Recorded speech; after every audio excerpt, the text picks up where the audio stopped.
Hey guys, so the first thing you're going to need is either newspaper or magazines to put onto your workspace, wooden signs, which I just got mine from Michael's, stencils, which I will show you how to make in a moment, scissors, an X-Acto knife and cardboard piece, paint, and obviously a paintbrush and a lid or something that you can put the paint onto. So before I show you how to make the stencils, I just want to show you guys this website called thefont.com. I will link it down below. But basically it's a website where you can download different and unique fonts and use them in Word for titles, projects, anything you want really. So once you're on the website, you can search by different categories, so I just went into calligraphy and found this really pretty font. So you just click on download, and once it's done, just open up the folder and click on the file with the extension TTF.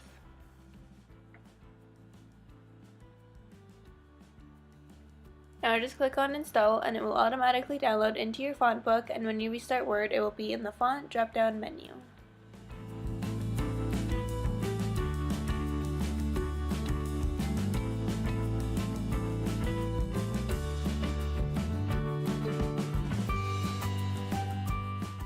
Okay, so I'm going to start with a Calgary wooden sign.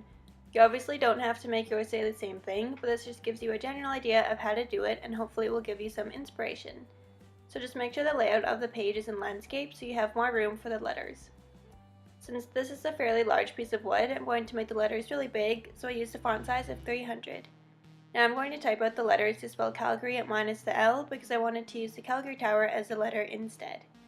I also only made one A, but I would actually recommend typing out all the letters even if they repeat, just so you can space them out on the wood easier.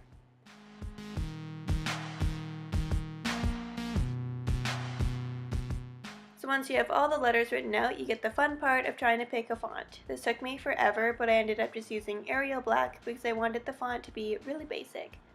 So once you have the font, just print it off.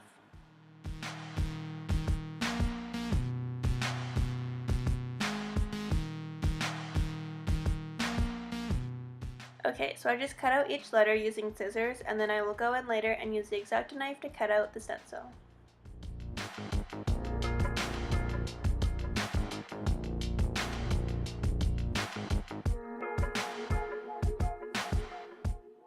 Please be very careful when using the knife. From this angle I know it looks like I'm close to cutting myself, but I promise I wasn't. Just take your time and be very, very careful. I find the X-Acto knife is way easier than scissors just because you can be more exact, especially with smaller designs and letters.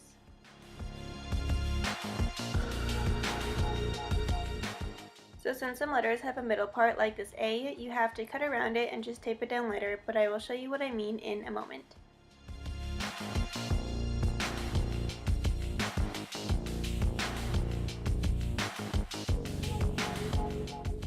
So now just continue cutting out all your letters.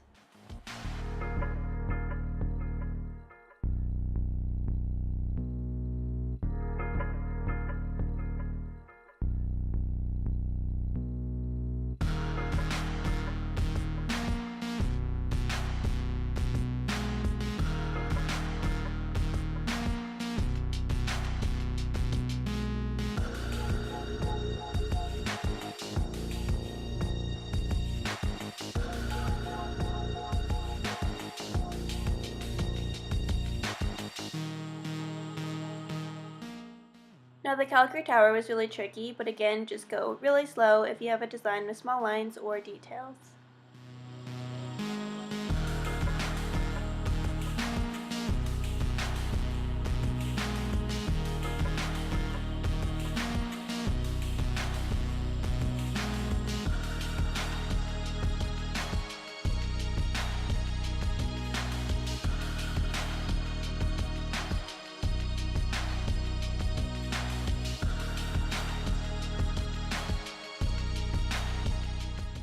Once you have everything cut out, just play around with the stencils and space them out on your wood sign.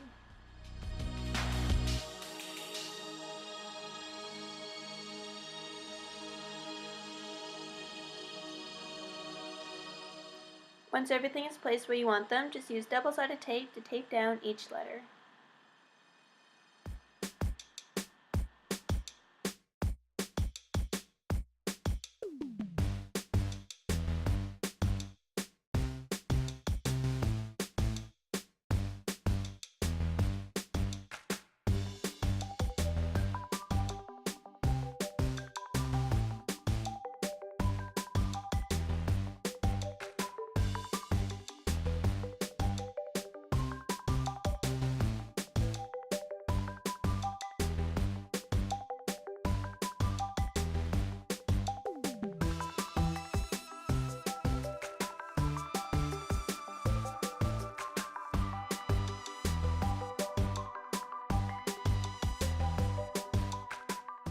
Okay, so now just pour a bit of the paint onto your palette. I chose to use black for the letters, but you can use whatever you want.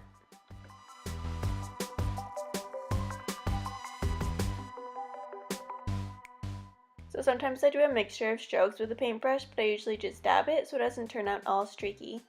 And you want to make sure you go right to the edge of the paper, but not under it.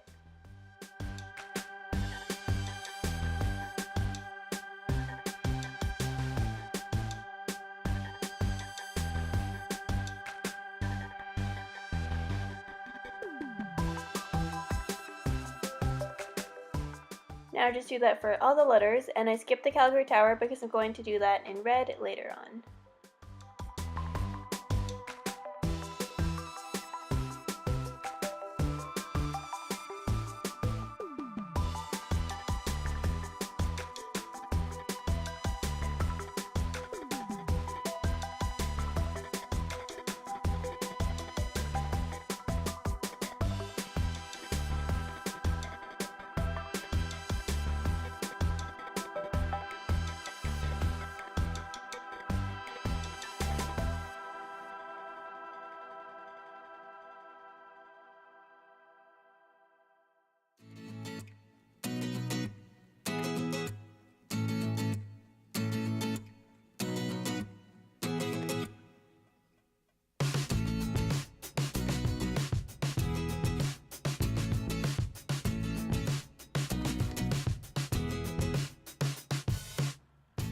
So for the Calgary Tower, I decided to use a red Sharpie instead of paint because the lines are so small that I wanted more control over it, but you can choose to either use paint or a Sharpie for your design.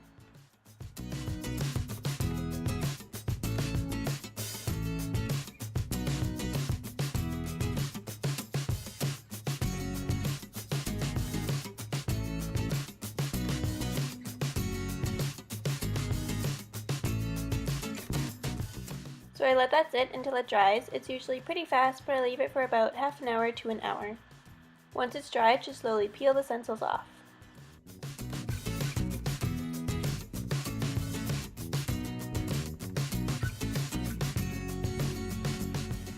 If the edges are a little messy, don't worry about it. You can always go in with a paintbrush and fix it up a bit.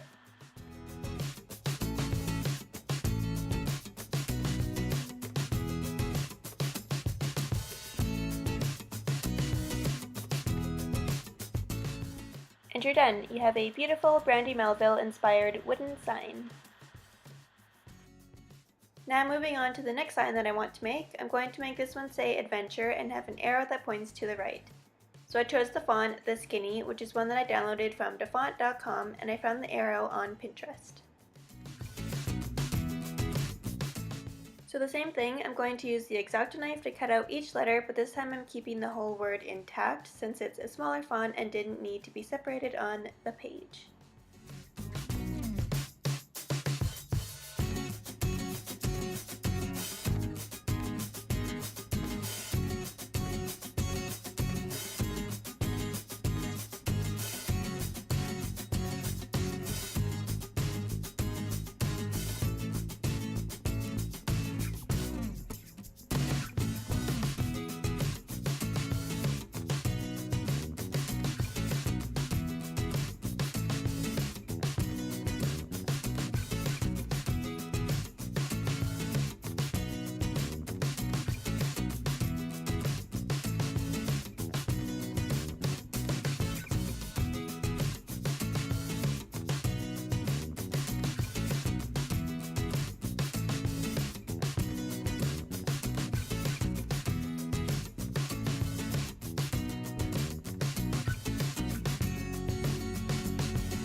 For the arrow, there's a lot of little lines, but I'm not going to bother cutting them out because that would just be a pain to tape down later, so I will just freehand it and paint in the lines myself.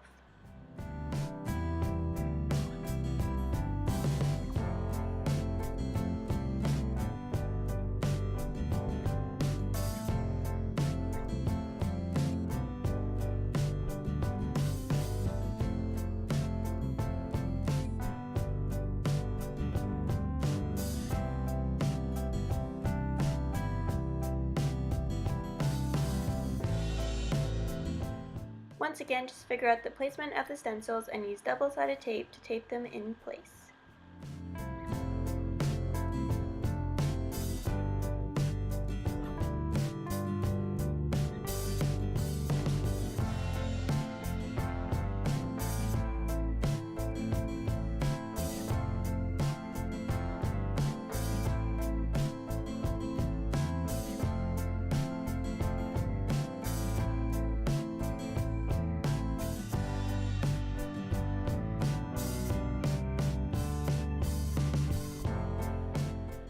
So for the letters, I'm going to do an ombre effect with black and a cyan color.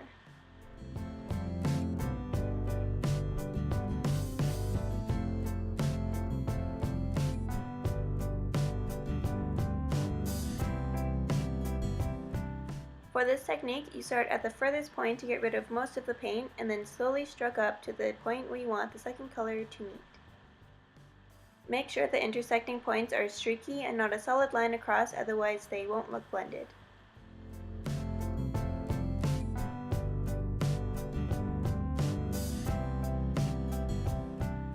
Now use a different paintbrush for the second color and do the same thing. Start at the furthest point and stroke down to meet the first color.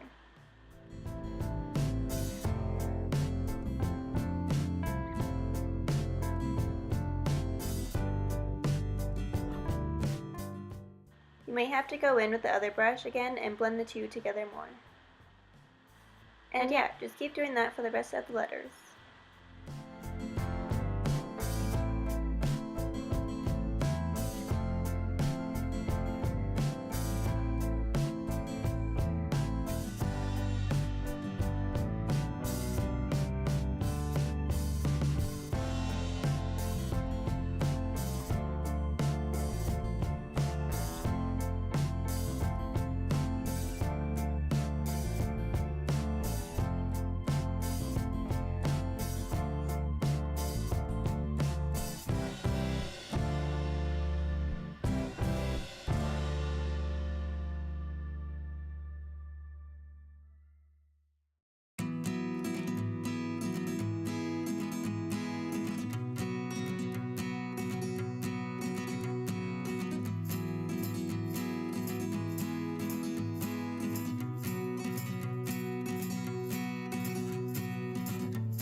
So for the arrow, I'm going to use a lavender color and a bright yellow, and I'm going to do the ombre effect for this as well. So starting with the tail, I'm just filling in those lines that I cut out, and then I'll work my way to the middle where I want the yellow to start.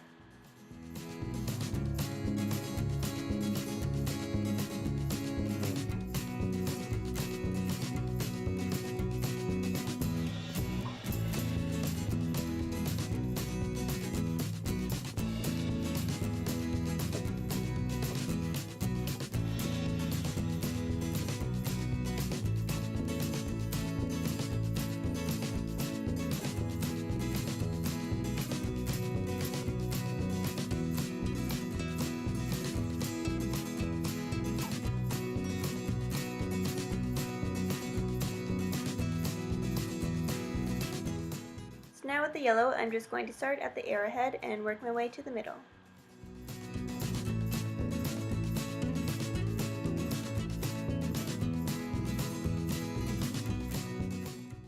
Now as you can see, I'm making long strokes so it blends in with the purple.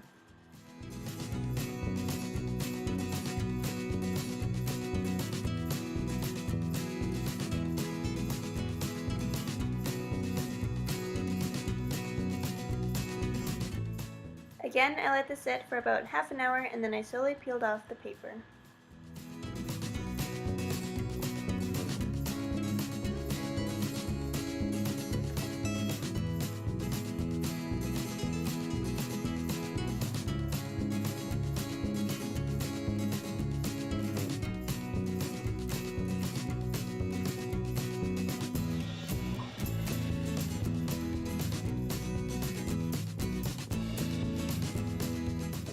And there you have it. So I also threw in some other signs that I have made before just to give you guys some more inspiration. So I hope you guys enjoyed the video, and I shall see your beautiful faces next time.